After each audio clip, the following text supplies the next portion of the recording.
We are back, people. What is up? Another nice little stream, Miami Dolphins discussion, pre-OTAs. Thank you guys for being here.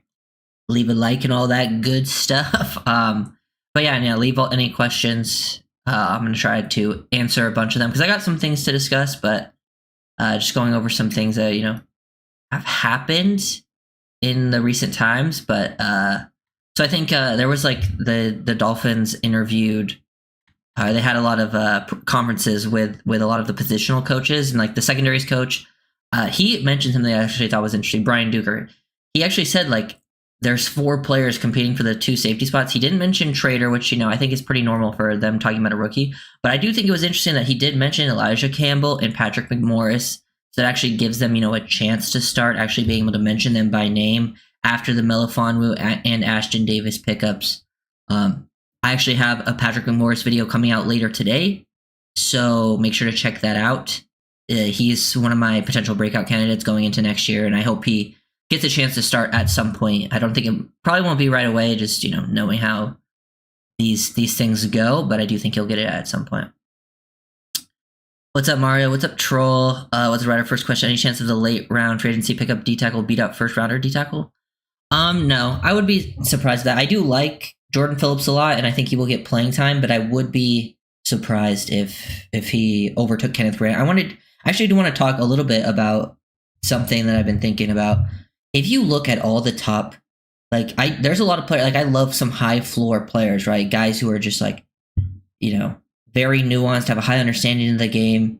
But if you look at all the top D tackles, the top edges, and guys that can get after the passer, they're 95% pretty much are very athletic and very strong. And I think that's something the Dolphins have taken notice of.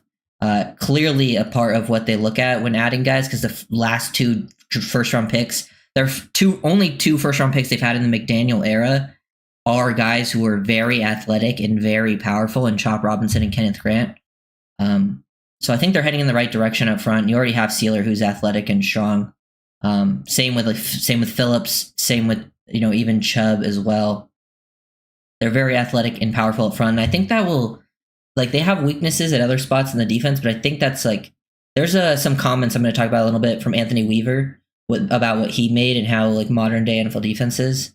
And I think that sort of translates into why they went in that direction up front and why they maybe didn't put as many resources into the back end as they did into the defensive line. Yeah, it's going pretty good. What's up? What's up, Jamaican from Zion? What up? Okay, yeah, okay. Then, yeah, I'm pretty sure I already talked about Dolphins were one of the teams to ban the tush push. Honestly, kind of respect it. I actually do. I wonder if McDaniel has anything up his sleeve this year, what he's going to try to do differently. Coach Butch Berry talked about Patrick Paul, called him a football junkie, loves the game, soaks everything in. He's another one that he fits the really athletic, big, powerful guy. He just needed to be, more coached up, and I'm hoping he can take that next step this year. I do think he'll still have some growing pains, but I don't think he's going to be as big of a liability as, say, the guards were last year.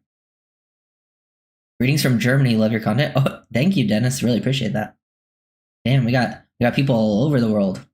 That's always sick. That's so cool. Always surprising because how far that is away.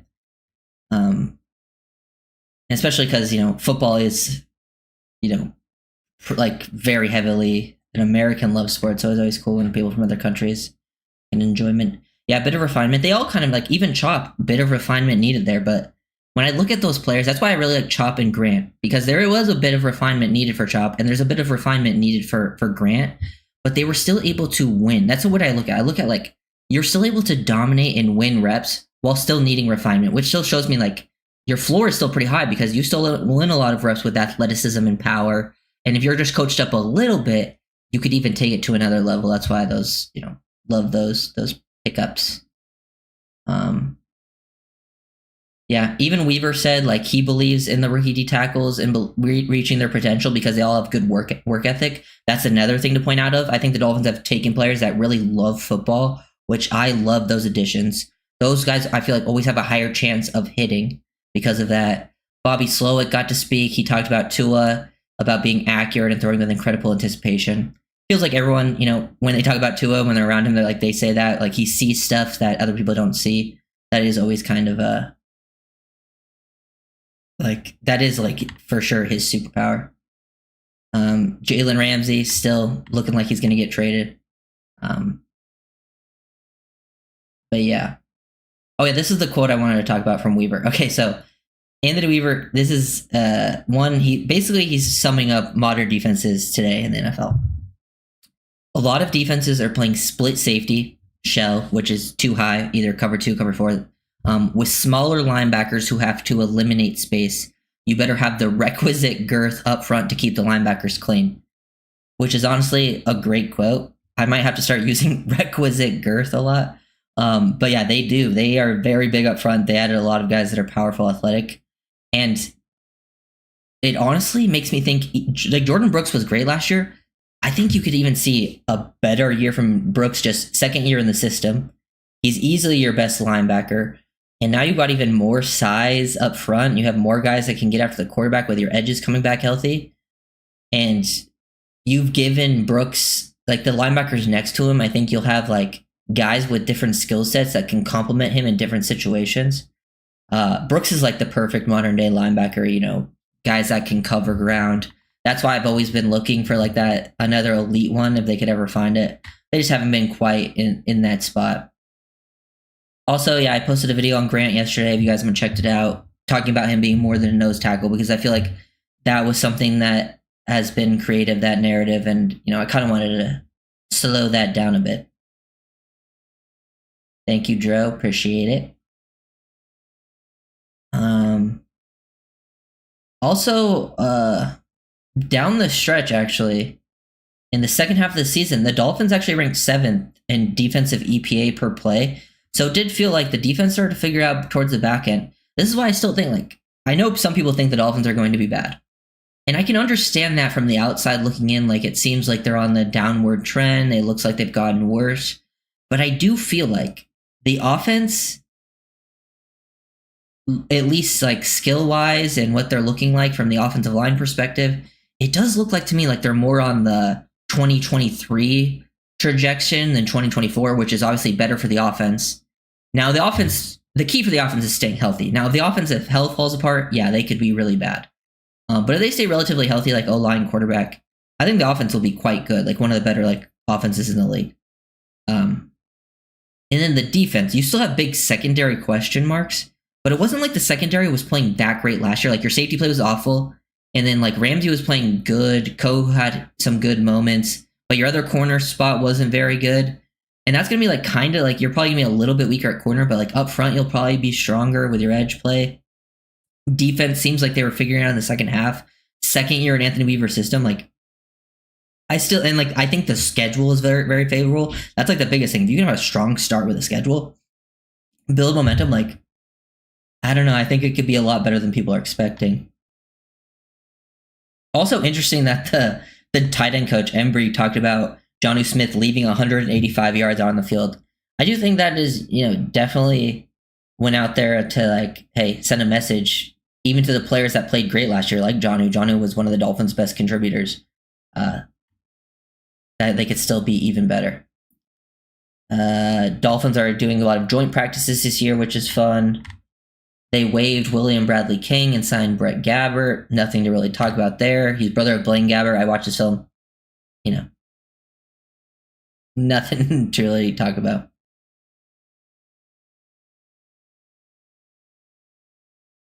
My assessment is Marshall, BJ Coe, Bonner, Cam. I hope Trevor did when you brought in 11. Jack. Yeah, I hope they definitely just full on. I think Kohu will get a spot no matter what. He's kind of earned it at this point, especially in that room. He, whether it's on the outside or the inside, I think he'll play both. But I do believe, truly, Marshall, BJ Adams, Ethan Bonner, Cam Smith, Storm Duck, all of them should be given a fair shot to win. And I think they will, because I don't think anyone in that room has really earned anything. I'm sure Cam will be given first shot because he was a second-round pick.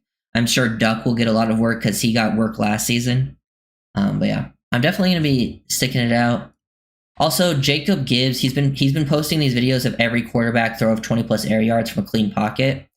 And I know like a lot of the comments on the video are very negative about Tua, but then he posted like what the numbers actually meant from this video, and like he was technically QB 11 in catchable ball percentage, and he was the number 1 in accurate throw percentage when targeting an open receiver.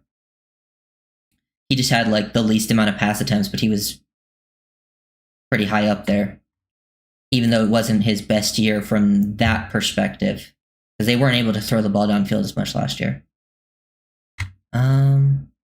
Tyreek brought up an interesting quote saying that he's in the lab this year and he wasn't in the lab last year. So hopefully that means he's putting in more effort. I don't know. I mean, not being in the lab, but who knows what's going on with Tyreek? Never understand stuff. Does Jordan Phillips eventually beat out Jones for the starting nose tackle job? Yeah, I would say I think so. Fox. I also say this, like the starting nose tackle job isn't like a huge role because the Dolphins mostly play nickel, and the only time they have like 3 D tackles on the field is in base, and they don't run that a ton. So it's more about like who can play as like that 3rd D tackle in rotation. And I think Jordan Phillips will give you more as that 3rd D tackle over Benito Jones as your 3rd D tackle. Also, I just think he's more talented. He'll definitely, maybe not instantly, but he's 20 years old. He has a really good work ethic, and his ceiling's through the roof. Ethan Bonner might be lucky to make the practice squad. I think Bonner will make the practice squad. I think, honestly, I don't understand why he didn't get a chance last year. He should have gotten a chance to at least play. Maybe, didn't look as good, but when he played the year before in Fangio's system, he looked better than Cam Smith. But they didn't give him that opportunity last year. Maybe different systems. But I mean, if they cut Bonner and he's available, I think they would keep him on the practice squad. At least over guys like Isaiah Johnson, those types of players. But yeah. Okay, I have a question for you guys. So out of like, let's say after Jordan Phillips, all the picks after Jordan Phillips, and even UDFAs, if you want to bring UDFAs in this, which player do you think would be best? Not saying who you're guessing will have like a good season, but which player do you think would be best if they like had a good season in year 1 and were like a good player for you? So from like, Jason Marshall Jr., Dante Trader, Ollie Gordon Ewers, Zeke Biggers, or any UDFA, like which one do you think would be most valuable for them to have a good season? Because for me, I think the best answer is probably Jason Marshall Jr. There's some others that I would be heavily considering, but like Marshall Jr., that's a big position of like need. You need someone to step up, and it's just like a really one of the most valuable positions. But I think it'd be fun if like a Jalen Conyers was good for you as well. Like having another tight end, I think would be super useful, sleeper wise. But yeah, Trader would also be a good shout because they don't have really any safety set in stone. I guess my point is they will be adding to the corner room, and we have all developmental guys in the pipeline. Yeah, but I mean Bonner is a part of that developmental group with guys like Storm Duck. Even though Duck got playing time last year, but Duck could also get the Bonner treatment. We don't know, where like he played in year 1, but then year 2 he doesn't play at all. But yeah, we'll see. We'll see how many they add, and they did add people like Artie Burns, but like Burns isn't guaranteed a roster spot or anything. I don't know. I hope they give Bonner a chance because I actually liked Bonner's film his rookie season, and he looked pretty solid in last year's preseason. And maybe them playing more man-to-man will actually help him because I actually thought his man-to-man looked pretty good. I think he's lower on the totem pole than him. Then Storm Duck, yeah. But like he'll be higher on the totem pole than BJ Adams.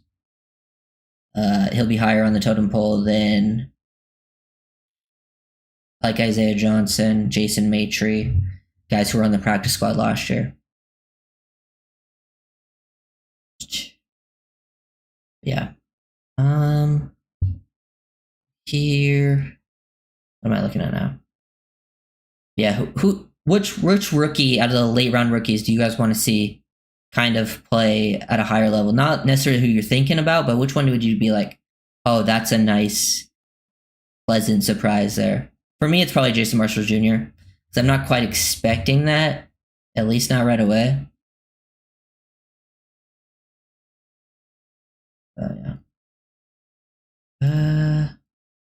Yeah, but you guys have any questions? I have some clips I wanted to pull up. Let me go to.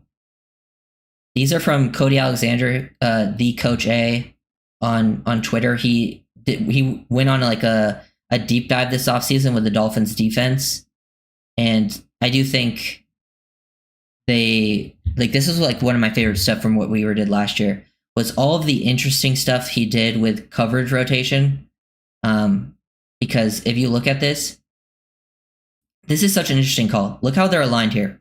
So they're showing a split safety look. 2 safeties deep. They're basically showing like this could be a quarters potential cover 2. But if you look how they place, they're out here in 3 safeties too. Elijah Campbell's here. But the 2 safeties that are showing cover 2, which is Holland and Poyer, they rotate down to play as like hook defenders right there. And Elijah Campbell basically rotates back as like, it basically plays out as like an inverted cover 2, cover 3 hybrid Tampa 2 stuff going on here. But love this. Elijah Campbell has to bail out and get on Cooper Kupp, but it just makes things very difficult for Stafford to like get through and read because it looks like it's gonna be 2 high safety, but then turns into 1 high safety, and then he just has to check it down real quick. I just thought like a lot of these calls were super interesting to like fool up stuff. Like here's another example. A lot of pre to post snap rotations here from single high. They show single high and then rotate back into Tampa 2. They love rotate. This was their probably Weaver's favorite thing to do last year. Show single high with Poyer. Holland's down here. Then Kohu as the nickel drops into a deep half. Poyer is another deep half, and then Holland becomes like the Mike linebacker in a Tampa 2.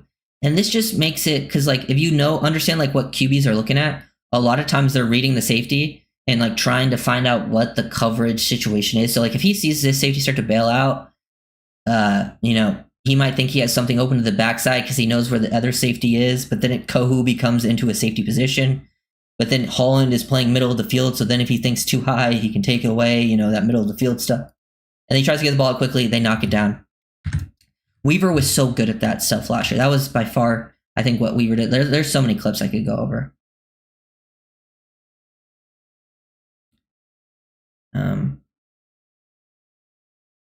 Yeah, Biggers would be another one that would be interesting too, because I think for like Trader and Ollie Gordon, they're not the biggest positions of need, and I can also see them still being solid for you, anyways.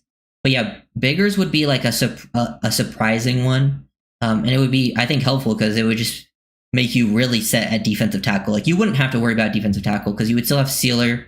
You probably would extend Sealer. You'd have Grant for years. I expect Jordan Phillips to also be good. Oh yeah, this was definitely Weaver's best game. A lot of these clips are from the Rams. Weaver, the Rams clips are so good. Love the rotation. Like here's an inverted 2 look. This is just a lot of different variations of inverted 2. Like look how they're showing basic cover 3 here. Like this is most basic cover 3 look you're going to see pre-snap. But yeah, basic cover 3, and then these 2 drop into a deep half. Then Holland goes out to play the flat. Poyer plays at the middle of the field as like a Mike. And everyone else is kind of doing their stuff. Hook, flat defender. He chucks it down into the flat in this situation. But like they forced a lot of check downs out of Stafford. And like they held, I think, the Rams to what? Like a bunch of field goals in that game. Like here's another example. Watch what they do here up front. Like look at this stunt. So they stunt here, which will free up the linebackers with this run because he stunts to the inside, which forces this, that messes up the combo here, forces him down, and then it gives them one-on-one, but then allows Walker to work up into space, makes it really tough on the angle of the center to then get out to Walker on that specific situation. I believe, yeah, it's called a TAM stunt, 3 technique to the A gap. That's from Cody Alexander. It isolates the offensive lineman with both linebackers, but with a lot of space to work with, really good leverage created out there. Just lots of fun work. Really, really interesting kind of combinations. Saw an article detailing the Dolphins' inefficiency in 21% last year versus 2020 due to the fair about and the changes on the O-line. Fix that issue in your opinion? You know what? I think the O-line, I think, will fix a lot of personnel issues that I think you had last year. Pharaoh Brown, not necessarily. I do think, I've been talking about, I think having a full-on stud tight end is what they're missing. I don't think Pharaoh Brown can maybe help a little bit in the running game in those situations. But I think like that's what like if you're in 21, so that means 2 running backs, 1 tight end, and the 2 running backs could also be angled. So like I also think Angled not playing that, like Angled played really well in the Patriots game, that first Patriots game. But other than that, he didn't play that great. So I think him not playing super well hurt you in 21. But having a better O-line will just help most personnel packages. And then I think that's why I've always wanted a stud tight end, a tight end that can do everything. Be a Y, be an inline that can block, be a guy that can do the work after the catch. Like you have Jonnu, but when Jonnu's out there in 21, he's not going to really help with the blocking portion of things. So I think that can hurt you in those situations. But yeah, I think most packages were just, you were struggling. Dolphins, I think, got maybe a little predictable in 21 at times as well. There's a lot of film on them in 21. But yeah, I think they'll have more success in this year just based on the guys that they've added. But yeah. Yeah, a lot of stuff to use. We're good in this Texans game as well. Another example of inverted 2. Inverted 2 just means like usually you have the 2 safeties play deep halves, but the corners drop into deep halves. This is actually, yeah, it's good versus condensed sets. It's kind of what it's known for, getting out there, and you just get quick pressure up front. I mean, look how quickly Sealer's able to win. I mean, you want to be athletic and powerful, and you're just forcing Stroud to get off his spot, chuck it away. That's kind of like, this is the thought process I'm looking at, like we talked about earlier. Having guys up front that can win. So like in a lot of these situations, they're still only bringing 4, but you're doing coverage rotation. If you have guys that can just do their job, get to their spots, you don't necessarily need guys that are like, you know, freaks on the back end that are like, you got to cover one-on-one. Like they're going to run more cover 1 this year. I've talked about that. But these coverage rotations, you don't necessarily need guys that are like, you know, super elite on the back end to do this stuff.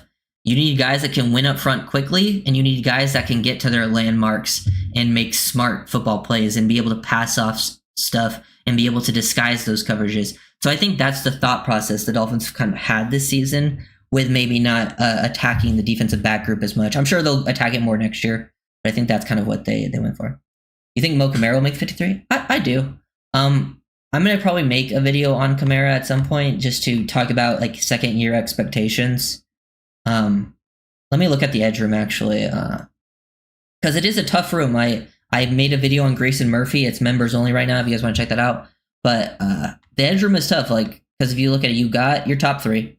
You got Chubb, Phillips, Chop. I wonder, they usually keep 5 edges. I wonder if edge is a room they decide to keep 6 because they have a lot of bodies, and a lot of the guys up front are coming off some injuries. So then, and then you got guys like you have Quentin Bell returning. That's a big one because he probably earned a spot just based on how he played last year. And then that 5th spot, like you have Mohamed Kamara, who I think has a good edge on people right now, just due to him being a 5th round pick, still young. You have Cameron Good, but he's coming off an injury. You have Grayson Murphy. And those are some guys that I think can fight for some spots there. I would like to see Kamara get more playing time, potentially. But I think year 3 would probably be the best chance for him to have a breakout. Because I look at the edge room, I think it would be really nice if Kamara or Grayson Murphy showed something this season. Not necessarily like they need to be great players, but like in their playing time, if they can show that they can be like an edge 3 for you in the future, that would be really nice. Because after this year, you're probably expecting Chubb and Phillips to be gone. Because Chubb will probably be gone to save money. And then Phillips is going to be a free agent, so he might be gone. Who knows if you resign him or not. It's tough with the injury stuff. And then you just are left with Chop as your starter. So it would be really nice if you can see something out of those 2 this year, whichever one is around.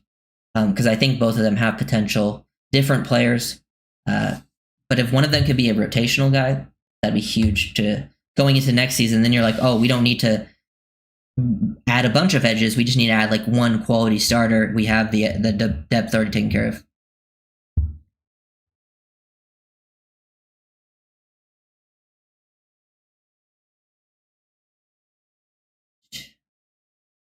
Armstrong will make the 53.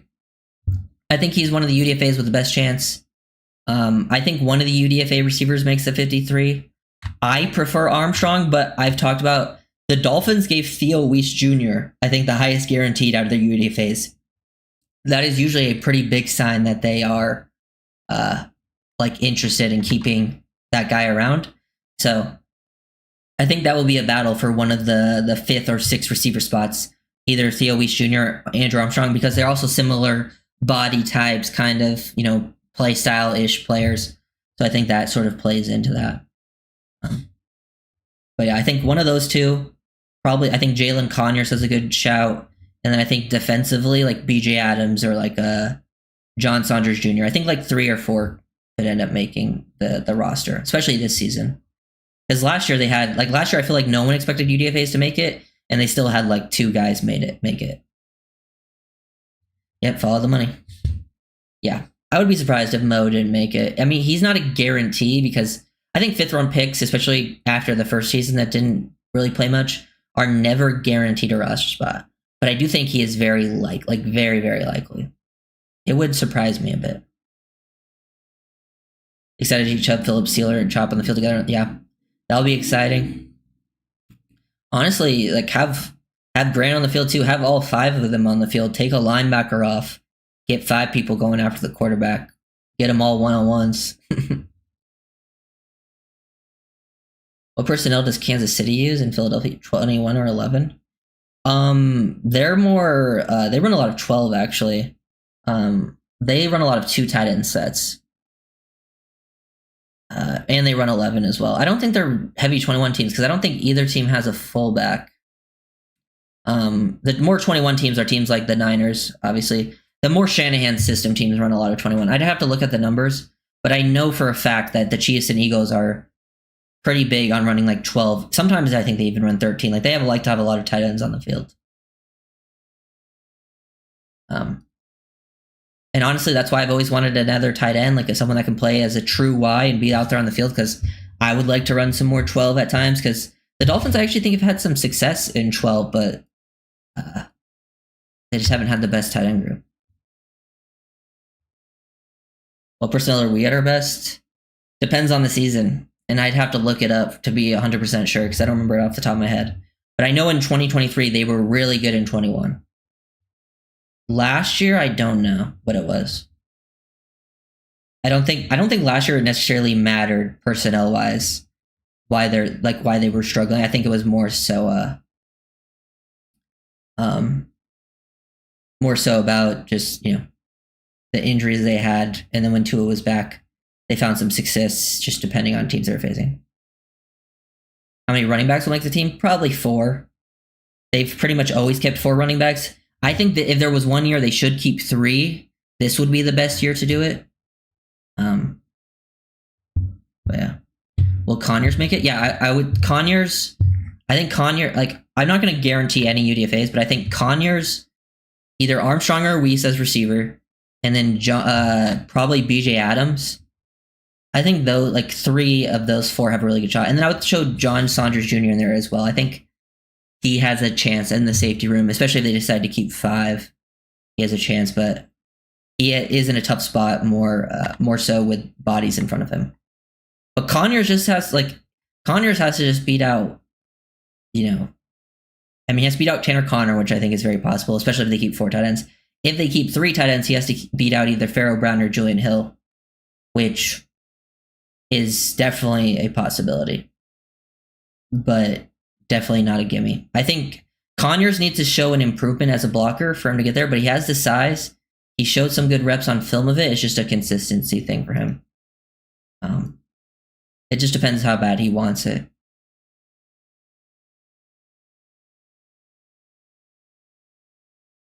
Yeah. Let's see. But man. And this is the type of stuff they would do last year up front. Watch Jordan Brooks. Is the Dolphins love to do this. They weren't a heavy blitzing team. They're showing blitz here. But they're bringing a blitz, but they're still only bringing 4. And I love doing this just based on what they're showing here. I mean, they're showing on 3 on each side, right? And they get exactly what they want. Texans slide to the right, which is perfect. And then they put their running back on the linebacker. So they half slide here, and then he's matched up on Sealer. He's matched up on 91. Chop ends up dropping. Walker ends up dropping. And then Jordan Brooks, they run a stunt. So Jordan Brooks takes out this guy, and then Sealer is looping with a running back in front of him. He's obviously not going to be able to pick that up. And I would get Sealer free. Brooks is able to work through contact, and you get the sack. That's something they did really well last year. They were really good at getting pressure in these situations. This is the type of play where, like, yeah, if you can do this at a consistent level, it really doesn't matter who's in your secondary because you get that pressure so fast. I mean, unless they're getting beat instantly, which, I mean, they're running zone on the back end, so as long as they're kind of doing their job. Yeah, simulated pressures. I would say simulated pressures, pre to post snap coverage rotation was where they were at their strong point as a team defensively, and it feels like they were really doing better and better, I think, on that second half of the year. Yeah, that's a good stuff.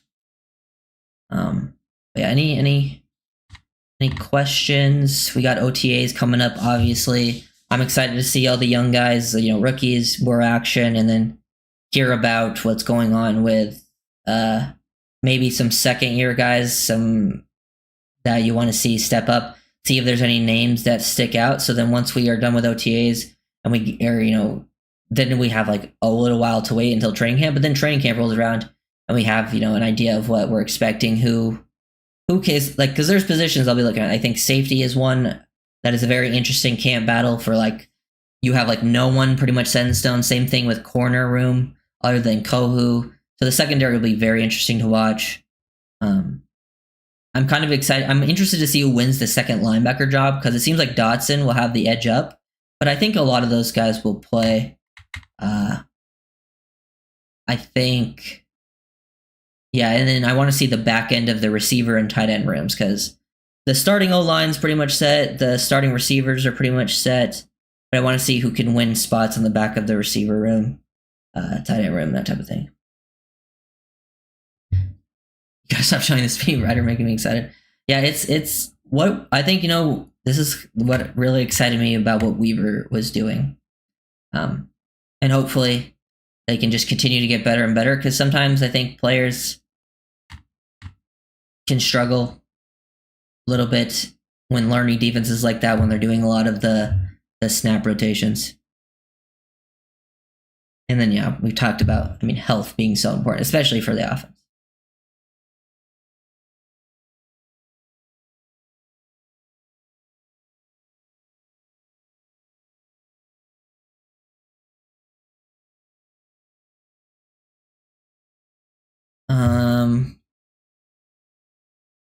I'm not sure what you're asking, Pod. So then with the Bengals, why would we have problems? Obviously, they would eat a little, but they did not invest in their line. That'll be in their defense is below average. I think the Dolphins and the Bengals are actually in pretty similar spots as teams.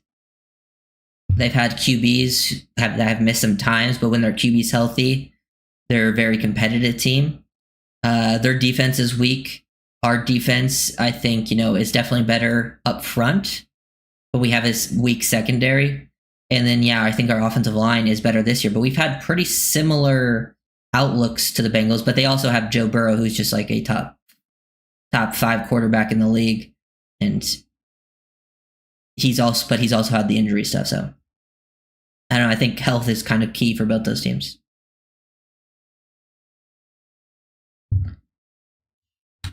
I'm gonna see if I can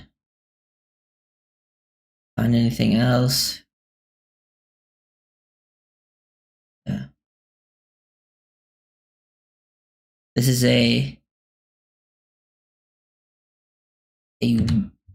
cover 2 overload to the weak side. They end up bringing 5. They get a great pressure look up front. But yeah, you can see like they really overload. They overload to here, and then they just play 2-on-1 on the back end. They got the 4-on-3, and then they still end up bringing 5. They got the numbers they look. It forces the running back to stay into block. It looks like the center is peeking to the left initially. They get this. They drop both these guys. These guys come off the side. Chop Poyer coming in unblocked, forces to throw away. Also, Kohu drops back as a deep half defender, which is always an interesting rotation that they do a lot more than most teams.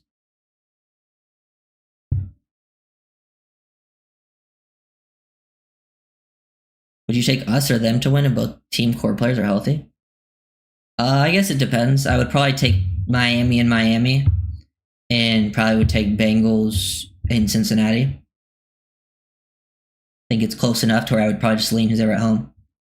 Like, I think Burrow is one of the quarterbacks that would probably have a really good shot of eating our secondary alive because he's really good at still pushing the ball down the field, but doing it quickly, kind of like, something that Miami's always done.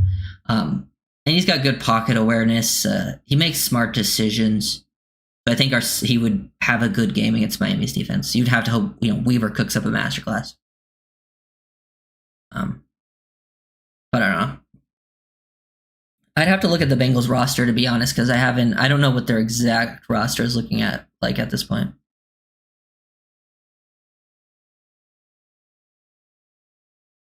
What's up with who will cover tight end they will kill? Yeah, Melifonwu. Melifonwu is kind of like that's probably where he's at his best, being like a tight end cover guy, because he's got the size and athleticism to match tight ends. And it's like less thinking, just like, one-on-one, feel it out. He's a former corner anyways.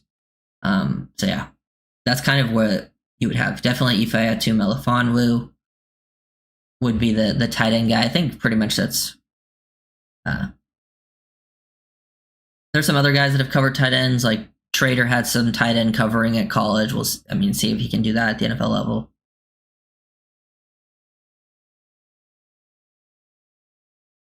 You think McDaniel can resist Eric's run A-chain on the ground? Yeah. I think he'll be more willing to rotate out running backs, especially if the offensive line. I think if the offensive line is doing heavy lifting, I think last year, the Dolphins couldn't gain anything on the ground game. So they decided to just hey, A-Chan, we're going to use you as in the screen game as a receiver because you're our best receiving back. So you're going to get carries, but you're also going to get a lot of touches as a receiver because we cannot run the ball at all. So yeah, I think like 2023 when the Dolphins were able to run the ball successfully, A-Chan and Mostert both rotated in and out a lot. And even in certain games, RB3 would get touches. I think he's going to want to get Jalen Wright more touches this year. And I think Ollie Gordon will get involved eventually. As long as it ain't Poyer. Yeah. Poyer is an op.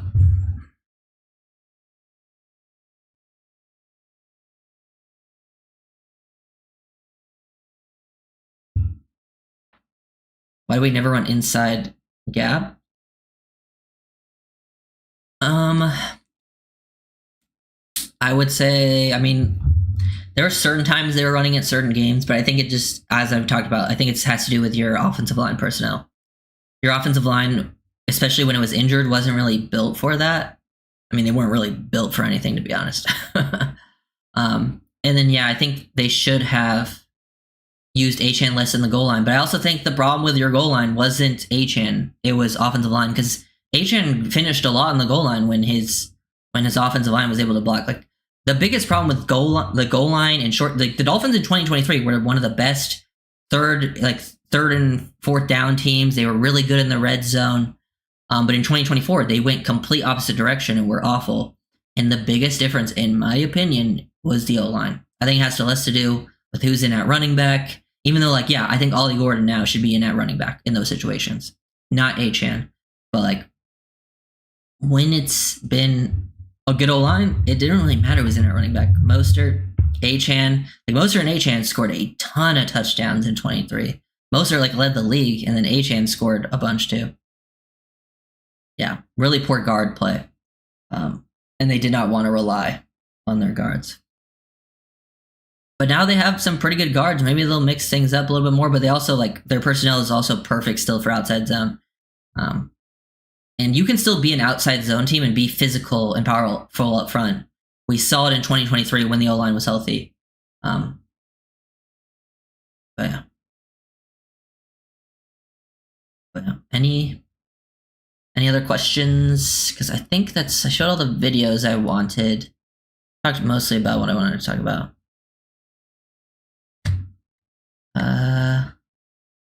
Excited to see the UDFAs from this year and even last year. I'll have a Patrick McMorris video out at 1 p.m. Eastern. I have a Grayson Murphy video ready to go. And Grayson Murphy, my favorite UDFA from last year, so I'm excited to see him this season because he missed last year with the injury after, looking pretty good in that first preseason game and then got injured. So that will be interesting to check him out again, see what he's got going on. Has Wynn signed? I don't believe so. I believe he's still a free agent. At least I haven't seen anything from him.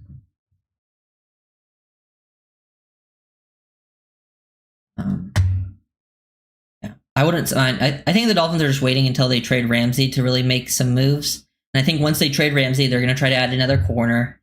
And then I think they might sign another offensive line free agent, but like a depth guy potentially, because there are still some names out there that you can, I think, add that can be more valuable than what you have. Like I wouldn't mind taking a chance on Jedrick Wills. He did not have a good start of his career in Cleveland, but he was really good coming out of college.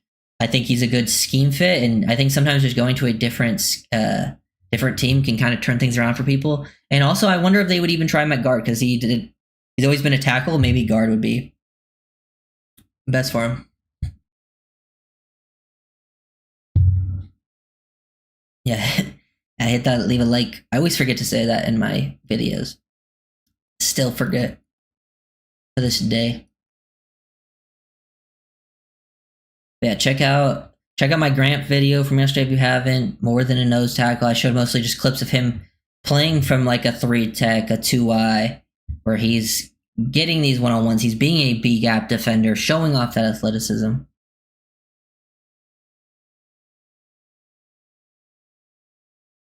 Yeah, June 1st.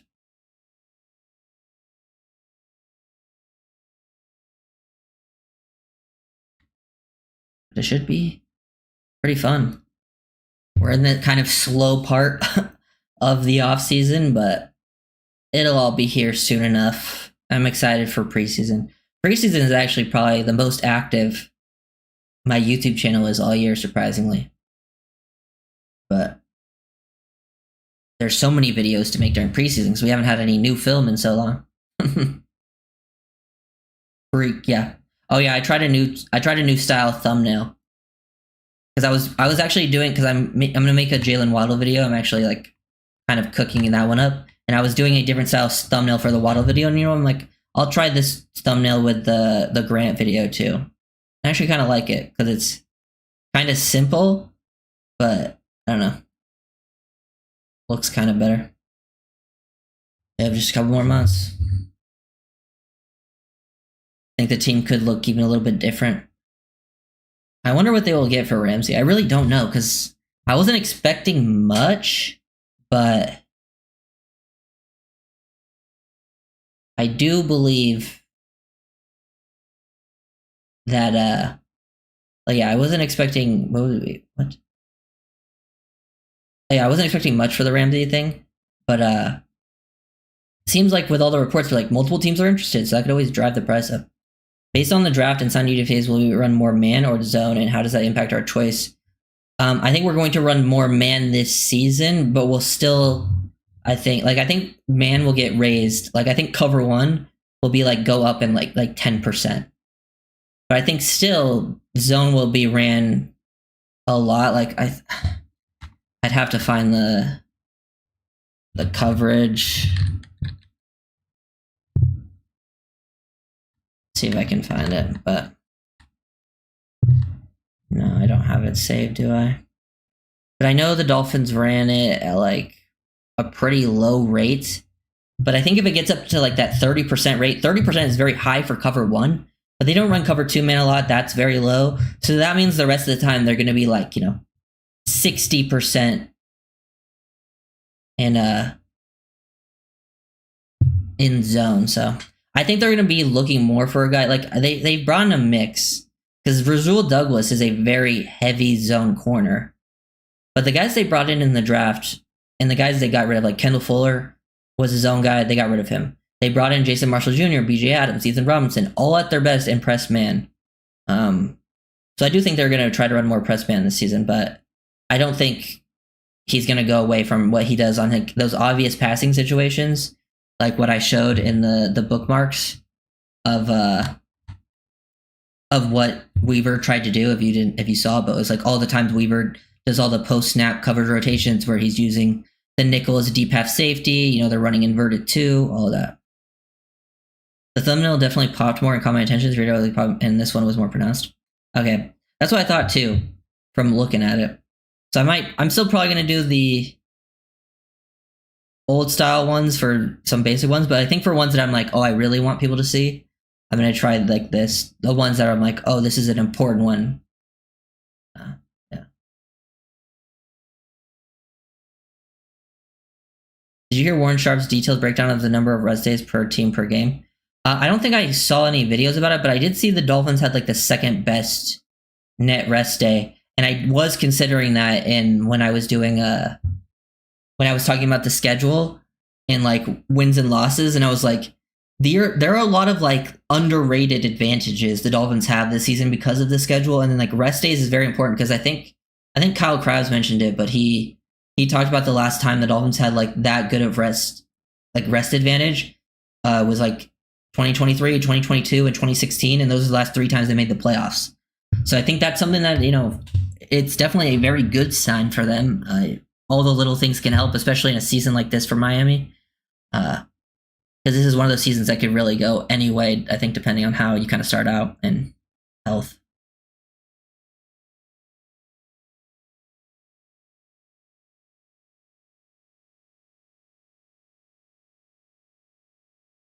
But yeah.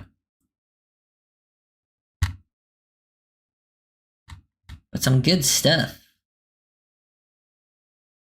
Yeah. I don't know why.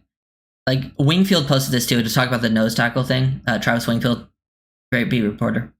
But basically, Kenneth Grant played almost 3 times as many snaps in the B gap last year as he did in the A gaps.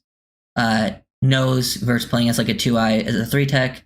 Jordan Phillips played 243 snaps in the B gaps compared to 283 in the A gaps. So Phillips was like almost pretty 50-50 nose, stuff like that. And Phillips played a lot of nose and 1 tech. But Zeke Biggers played a majority of his snaps at the B gap. Like he was more of a 3 tech for Georgia Tech. But I do think, just because doing the draft stuff is all about projection, I do believe out of the 3, I actually think putting Zeke as a nose tackle actually makes the most sense. Where like I think he's more a guy that gets pigeonholed there. Well, like guys like Jordan Phillips and Kenneth Grant, I think could play a little more as a 3 tech on a consistent basis at the NFL level, while still also playing nose tackle. If you need him there, you need him as a 1 tech. You want to flex him out a little bit too. Yeah. No problem with any of that.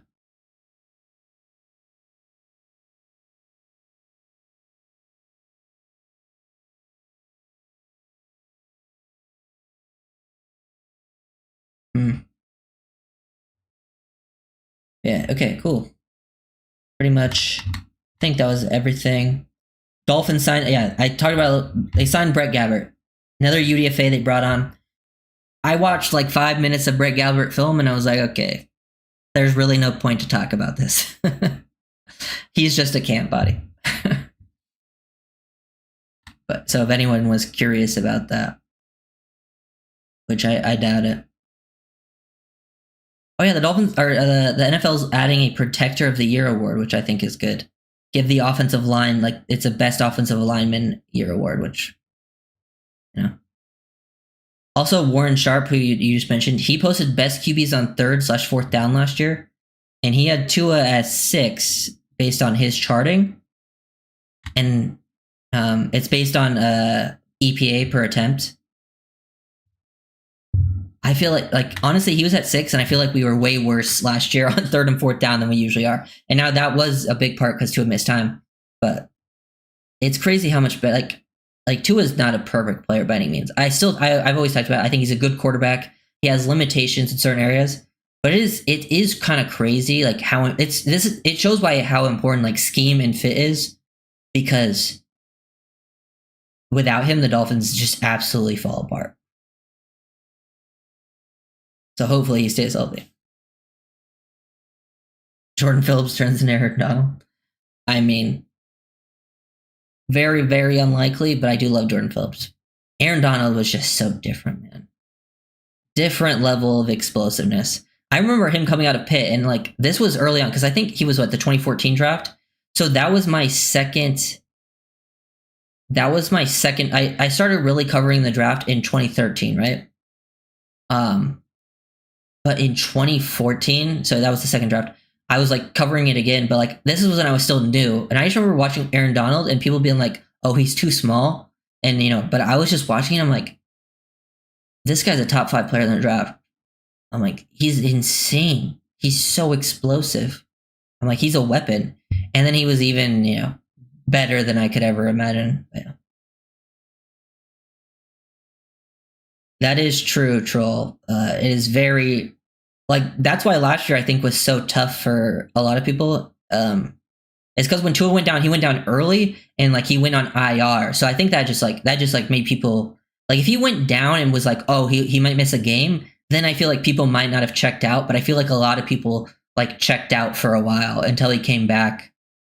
And I don't blame him. It was definitely more difficult to watch Skylar Thompson play football. That's why next year, I think next year, if next year's QB class actually turns out to be like very good, and there's multiple QB prospects, no matter where you pick, you can still maybe even find a decent one. I wouldn't even mind taking a QB early next year, even if Tua stays healthy, just because have that sort of potential future. You don't need him right away, but someone you can develop. But if you do need him because of an injury, you at least have someone who's fucking playable. Because goddamn, I know people want to do that this year, but this was just not the class for it. There was no QB worth taking early, in my opinion, outside of Cam Ward, and Cam Ward went number 1 overall. And even then, I don't know if he was worth number 1 overall, but QBs are always going to get pushed up.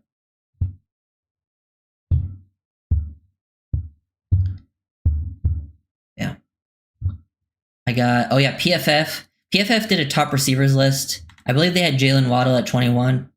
They did a top 30, right? Honestly, I'm glad they at least had Waddle on the list because I feel like people have been disrespecting Waddle. The Waddle video is coming out. I cannot let the disrespect... It'll probably come out on next Saturday because for some reason, the weekend videos just do better. So I want to save the videos I spend a lot of time on for the weekends. So that will come out and we're going to go into why Jalen Waddle is being underrated around the league, because people are ranking George Pickens and stuff over him, and I won't let it stand. It's a narrative I will stop. Honestly, I'm hoping this year Waddle takes over as at least even to Tyreek's. I hope they get similar targets, because I feel like they've been, Tyreek's gotten a lot of looks over the past 2 seasons, and I hope it's more evened out this year. I think you got to start, especially because I think this will be Tyreek's last year in Miami. So I think you got to start moving in that direction of Waddle being your main guy, because I know he has the talent for it. We've seen it when he's had to be the main guy. He can clearly do it. Last year was just a little bit of a tougher year because of he had some injuries himself. And then a lot of the outside factors, Tua being injured, the whole line falling apart. The offense in general just being worse. It just hurt everyone.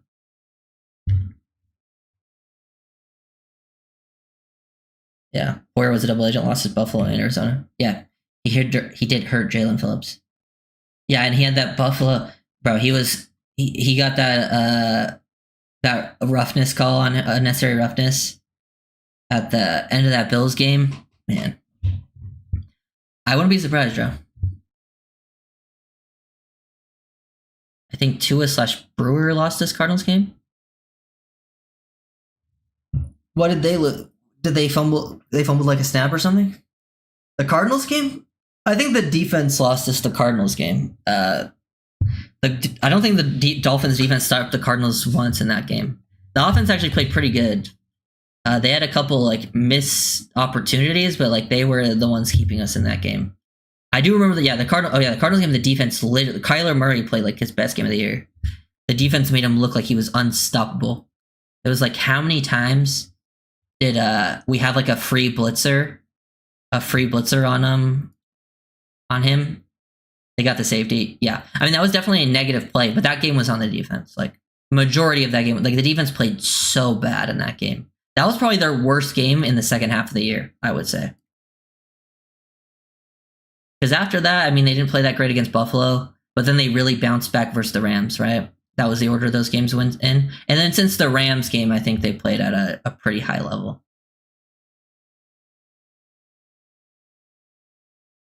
Yeah. Yeah, that snap definitely was a play that hurt them, but the defense played really, really bad.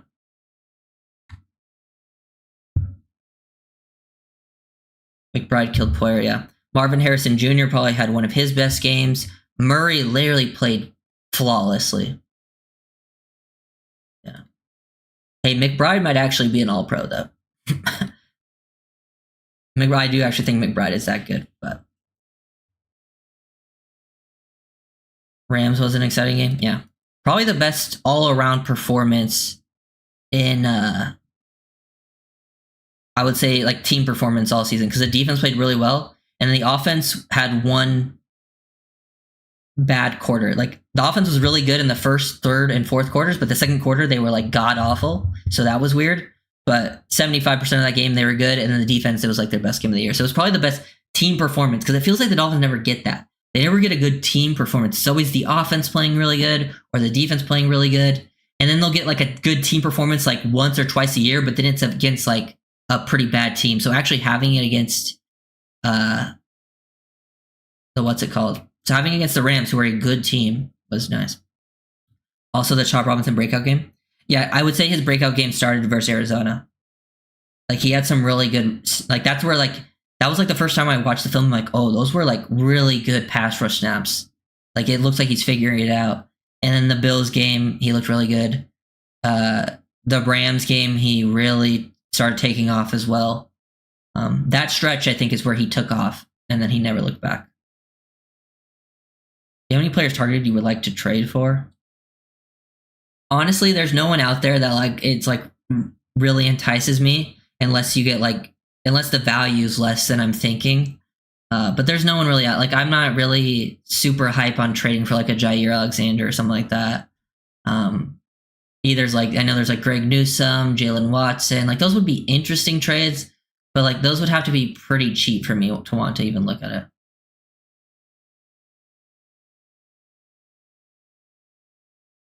Oh yeah, no one was finishing pressures on Kyler. But the thing with Chop is at least he was beating an offensive lineman, and so it gave like that makes sense. Kyler making a guy miss where like an offensive lineman's like still kind of on you, but like we missed him with like I remember Ramsey missed him. I think maybe Jordan Brooks or something like that. We had like at least three plays where we just had a guy completely unblocked at Kyler, and they didn't even get a hand on him. The Ramsey one I remember very clearly because I think that led to a big play. But yeah, that was a tough one. Yeah, I'm not really on the trading. I don't really want to change too many picks. I don't really want to trade for. I don't really want to get rid of picks. You know, I think they've kind of maneuvered this offseason to build for the future. Like they're not giving up on this season. They're still trying to compete, but they were clearly trying to do a little bit of like, okay, we don't want to go all in with the cap. We want to kind of do a little bit of a reset there. We want to gain some picks for next year where we think we can take another stab at things. I think that front office feels, pretty safe. Yeah, they're not going to be able to trade for Patrick Surtain. Wouldn't you rather get a player than a low pick for Ramsey? Depends on the player. Because last time Ramsey was traded for a pick and a player, and the player was Hunter Long. But yeah, I think it depends on what it is. Like, if it's another corner that I think has some potential, then I'd be down for it. But if it's just like some, end of the roster player that is like whatever, I'd rather just take a fourth or a fifth and take my shot in the draft the next season. It just really depends. Would you try and trade Tyreek? Honestly, yes, but I actually think Tyreek would be more of an in-season trade because I think if you look at the thing, one, Tyreek is not like he just had like the surgery, right? So his trade value is probably lower than it would be. I think you honestly, you kind of make Tyreek look really good during the season, and if you are not in a good spot to make playoffs, you trade Tyreek before the deadline. Because last year they didn't trade Calais, and I know, they should have traded Calais before the deadline. Like, it just was the smarter move. Like, I know Calais was important to the team, but it was going to be tough to actually keep him around. It was a smarter future decision to trade him. Wasn't it reported like they could have got like a fourth for him, which is insane, by the way. A fourth round pick for someone who would have been like a 1-year rental at like 40 years old is kind of crazy. Even though Calais is still good.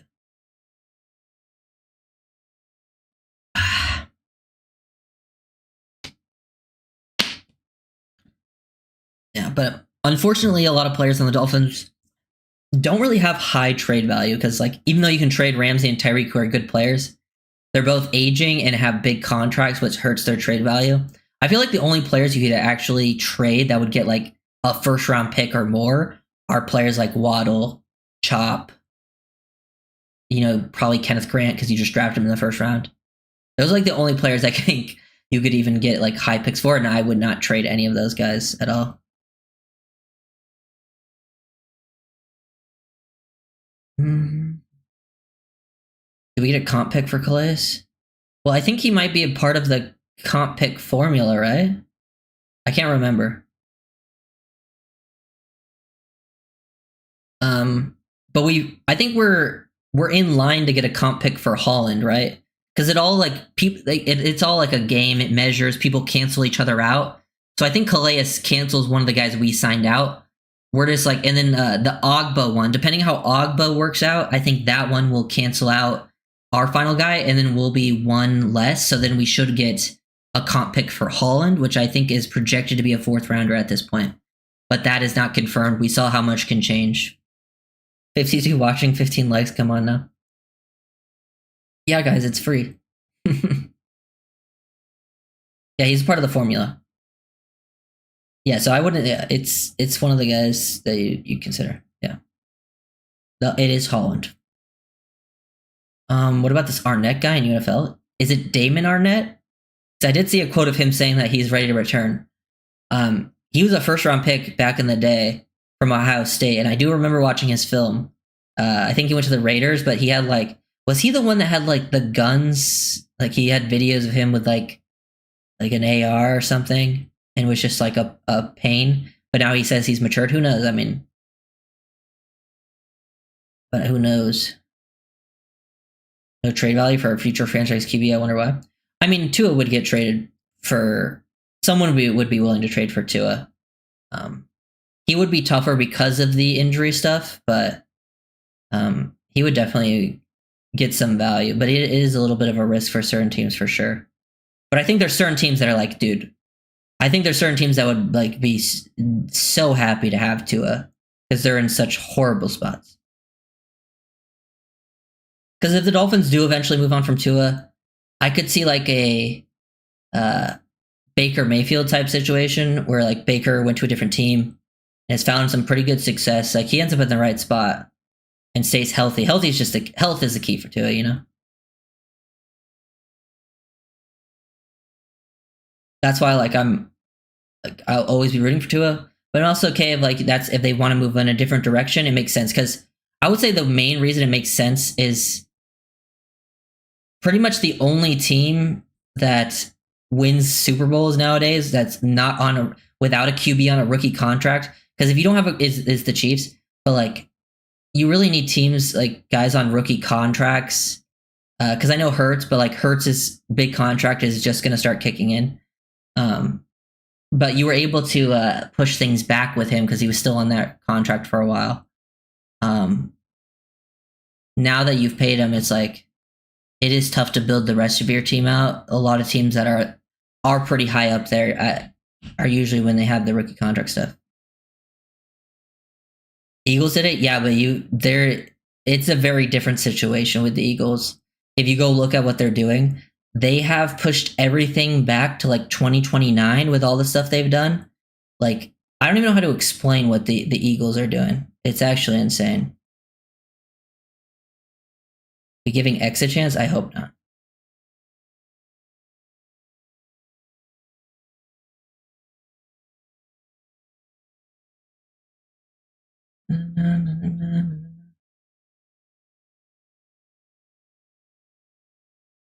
Yeah, I just think the ideal situation is having a QB on a rookie contract.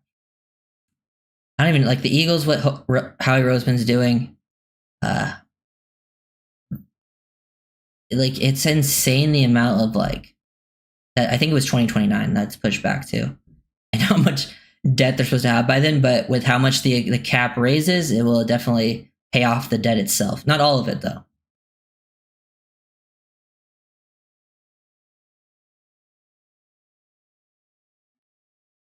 Yeah. Okay.